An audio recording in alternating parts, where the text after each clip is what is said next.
देखिए आज क्वेश्चन कर रहे हैं NCERT maths class 7th exercise 5.1 से इसका फोर्थ नंबर।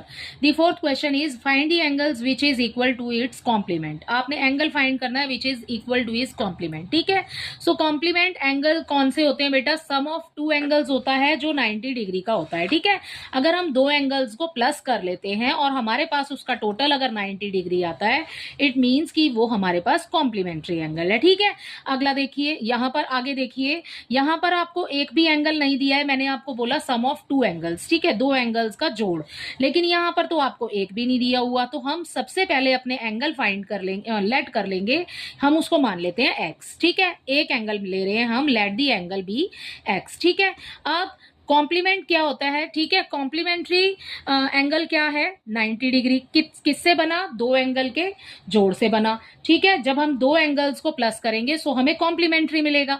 ठीक है, सो अब हमने अगर एक को एक्स माना है तो हमें यहां पर दो एंगल लेने हैं। ठीक है, तो एक्स प्लस एक्स हो जाएगा, इक्वल आ जाएगा 90 डिग्री, क्योंकि जब हम इन दोनों को प्लस करेंगे तो आंसर आएगा 90 डिग्री। ठीक है, ये तो हमारी इक्वेशन बन गई। अब हम इन दोनों को प्लस करेंगे तो 2x हो जाएगा। ठीक है, क्योंकि ये एक 1 है, ये 1 है, 1 और 1 हो गया 2, एक्स लगा देंगे साथ में। ठीक है, अब ये है 90 डिग्री, एज इट इज आ जाएगा जैसे ऊपर लिखा हुआ है नीचे। अब आपने एक्स की वैल्यू फाइंड करनी है, उसको ले लेंगे आगे, और ये जो 2 है इसको रखेंगे हम नीचे। ठीक है, और जो इसके सामने इक्वल में जो नंबर रखा है उस लिखा है उसको रखेंगे हम ऊपर। ठीक है, अब कैंसिल कर दो बेटा, 45 आ जाएगा आंसर। सो ये एक्स की वैल्यू आ गई 45 डिग्री। अब आपसे क्वेश्चन में बोला है इक्वल टू इट्स कॉम्प्लीमेंट। ठीक है, सो ये कॉम्प्लीमेंट एंगल आया हमारे पास में। ठीक है, ये एक एंगल आया हमारे पास में।